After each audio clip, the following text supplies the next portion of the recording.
Hello, my name is John Svek. Welcome to this ALL24 video. Today, Coach Waterman and I are joined by Colin Howe. Thanks for being with us, Colin. Hello. We're going to do a highlight insight. So we're going to watch some of Colin Howe's highlights from the Niagara Spears, and we're just going to talk a little bit of football. So anything to start, Coach Waterman, or should we get right into it? No, I'd love to get into the video, Colin. Looking forward to watching some of your highlights and then having you give us some insight into what you're doing. Sounds good. I'm excited too. All right, a little bit of an intro slide there, and then we're going to get into it. Okay, so here's our first play. We got the indicator showing up on where Colin is here. And there we are getting into the backfield. Nice physical play on the backside. So do you remember this play, Colin, and what kind of your assignment was going into this rep? Yeah, so this is our standard defense. We run a 4-3 defense, but our field side linebacker came down to blitz the C-gap, so we had a little bit more of an empty box here.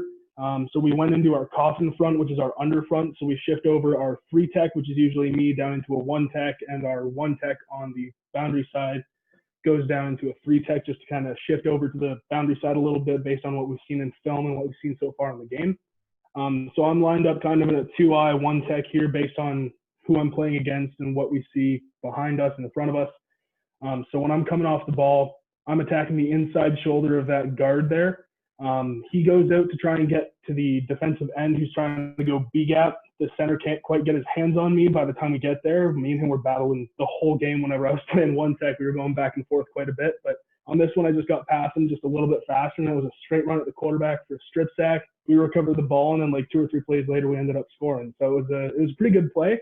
It was just a nice little swim over the top because when he was coming out, the guard there, when he was coming out, he was extending a little bit to try and get hands on that end. So I just grabbed over his shoulder, went over top, and then I had a clean run back to the quarterback. That's a great breakdown. And I got a question for you, Colin. When you think about sort of these going in these pass rushing situations, do you think about sort of the move you want to do ahead of time, or do you look at your arsenal and just have muscle memory and just sort of react? It's kind of a combination of both. I have, like, based on what I've watched in film with the team and then in my own time and the notes that I've taken on certain players, I know what I'm looking for based on what the backfield is doing and what the offensive line is doing. So when I'm going into a play based on what I'm seeing, I'm kind of already breaking it down, pass, run, which side they're going to, what's probably going to be happening. And then based on who I'm lined up against on the O-line, because I usually have notes on everybody that I study on the bus to the game, I kind of have an idea of what my primary move is going to be, which for their guard there, I knew I was a little bit taller than him. And from film, I knew he liked to extend his arms and kind of bend at the waist a little bit. So I knew that a swim would probably be my primary move, which it was there. But in the back of my mind, I always have a backup and a backup for my backup. So if the swim doesn't work and he catches my arm, try to transition it under to a rip. And if that doesn't work, a little bit of a push-pull or just get him off of me with my hands and then try to get in the backfield. But luckily on this one, the primary move worked, so I didn't have to go into the rest of the toolbox as much. Phenomenal. A great finish there, Colin, and a really nice first rep there. Why don't we get on to the next play here and see what we got going on. Okay, there's the indicator again, Colin in the middle. Again, good get off. Yeah, so that was a little uglier. I didn't quite get the sack, but in the 1-tech on the weak side, the center started crossing my face and ended up coming back. So I had to try and figure out a move I was working because I ended up being on the wrong side of him from where I started, which was a bit of a mistake on my part, but I was quick enough off the ball that by the time he readjusted, I was already on his side, so I could just kind of fight through.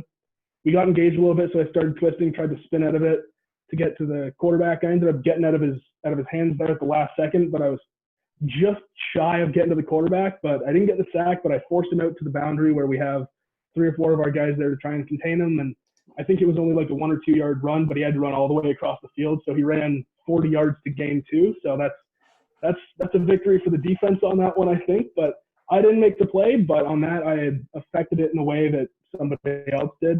It was ugly. It wasn't exactly what I wanted it to be, but it affected the quarterback enough that we could stop him shorter than he wanted. Now I'll ask you this, Colin, because the film cuts out, and I see just on the last frame there, you're starting to change your angle, and it looks like you're going to pursue. How important do you think that pursuit is as an interior defensive lineman? Oh, it's crazy because if you get off of your lineman and then just give up and figure, that running back, that quarterback, he's way too fast. There's no way I'm going to catch him. But somebody comes in front of him and he tries to cut back, if you had pursued, you'd be there to stop him or at least force him to change direction again to give somebody else a chance to tackle him. But if you don't pursue, he has the whole field to cut back against potentially and then burn you on a run. So it's kind of always been the whole defense is we always practice 12 men to the ball. When we're in practice, the rep doesn't stop until every single defensive player on the field has a hand on the ball carrier.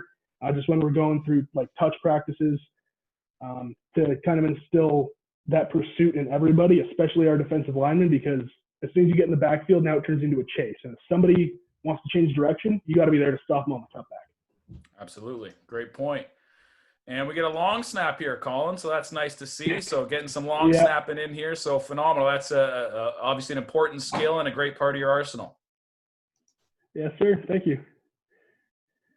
And I do some punt snaps in this, and then there's also like short snaps for field goal, extra point, stuff like that. So just something like here's one of the field goal, extra point snaps here. And I never used to long snap, but then we had one high school coach who went to Kent State, and he was a long snapper. He played linebacker, never saw the field as a linebacker, but he dressed as a long snapper. And he came up to me and was like, "Do you want to play university football?" I said, "God, yes, please."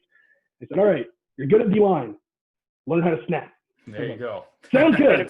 Then I've been a long snapper. Great advice. And you know, being a player and you know, positional player on D line, and also a guy that loves to get in the weight room. You know, how do you balance that, finding that time for long snapping? What do you got to do to get that sort of practice in? You know, it's kind of just a routine at this point. When my dad gets home from work, I grab all my equipment, head out to the shortest grass we can find because not much of the big fields are getting cut right now. So we find some short grass, go out there, and even if it's just for 15, 20 minutes, that's still 20, 30, 40 balls snapped. And it's just time on the ball. Sometimes we're out there for an hour, sometimes less, but just getting the reps in wherever, whenever I can.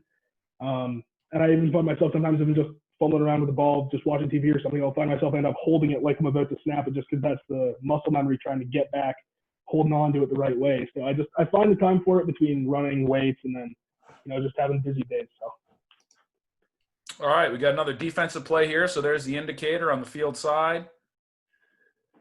Oh yeah, this was a good one too. This is the same game as that first play there. So I'm lined up. This is our goblin front or our G front. So we bounce everyone out a little bit. Our ends move out to almost a 7 tech. They're lined up pretty wide, and then both of the interior guys are in threes, threes. But the way we play it is we start in a 3, and then we end up rushing pretty much straight through the guard, just trying to create as much pressure and as big a pile as we can in the middle. So if it's a run, they're forced to run outside, and if they do somehow muscle it up through the gut there, we have our middle linebackers sitting back just waiting to see what happens. But the idea of this formation is to try and get them to run outside so that our outside players can make the play. And when I come off the line here, I had been playing against this guy. This is in like the third quarter or something. So I'm already starting to figure out what this guy's all about. And I had known he was quite a bit taller than me and had a bit more of a reach because he doesn't have tiny little arms. So that's an advantage on his side. So I knew my biggest strength would be coming off the ball fast and hard, getting up in his grill, and then getting my own separation so he doesn't have time to push me away to a point where I can't manipulate him how I want. So I come off the ball hard, latch on, get some separation a little bit to see where the ball is going. Notice it's coming inside to my inside shoulder. Long arm him with my outside hand to get my inside hand free. And then as soon as the ball carrier is coming up to me, shed him off, wrap up the ball carrier, and then make a tackle for a loss. I've seen several clips now, and one thing it looks like is you come off the ball really extremely fast and well. Is there anything that you sort of think about when you're, you know, how do you get that great get off?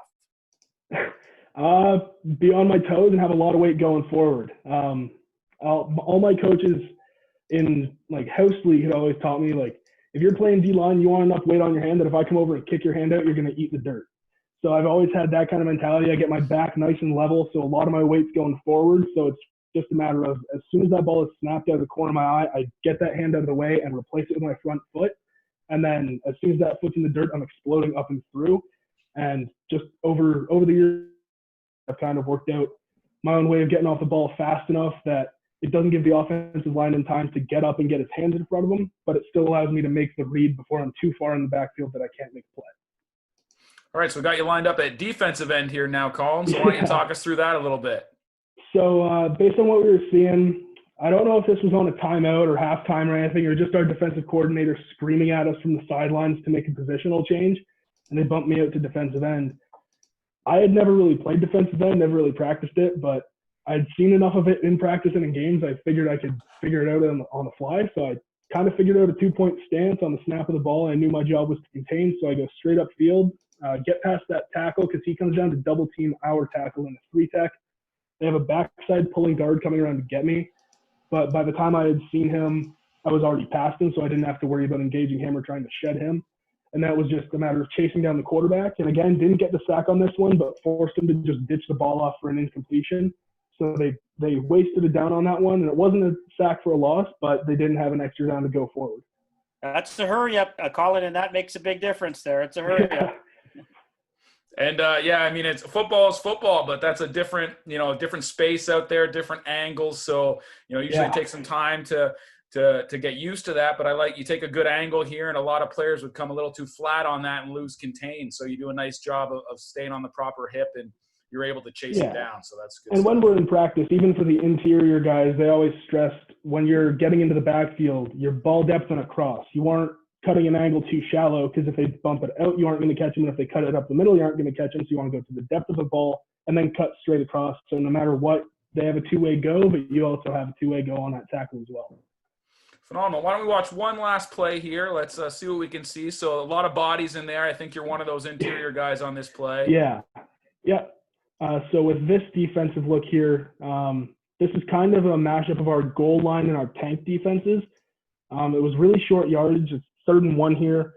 So we just put as many bodies in the box as we could. And we were actually a little bit more spread out when we first broke the huddle. But when he comes up to the line, that quarterback comes up to the line under center with that many offensive linemen and the receivers not really moving that much, we had a pretty good idea that he was going to just kind of try and ram it up the middle. So we had collapsed the box even more. And it was just a matter of putting bodies in the middle, trying to stop him as much as we could. So we jam it up. It's a nice contact there. I end up getting around the back and then just come down and flatten out the pile. I didn't get on the front because I had slipped by my guy. But I end up coming around and then just flattening the entire pile. So, in the end, he hit the ground. It wasn't where we wanted him to. He got the first down, but in the end, he didn't score. So it was good. Perfect. And another hustle play. So those short yardage situations, I mean, it's a whole different kind of mindset to it. So those are interesting plays as well. So that's phenomenal. Short yardage and tight games. That's what I live for. That's it. Any final thoughts, Coach Waterman? No, I really appreciate you taking the time to come on with us, Colin, and give us some insight into your highlights. I loved it. It was great. It's nice to be able to see it and get some feedback from some other coaches who weren't actually at the game and hear what they have to say about it. So this was good. Awesome. And I enjoyed it as well. And we should say, Colin's a StFX X-Men commit. So we're looking forward to working with you in the fall. I'm looking forward to coming out, Coach.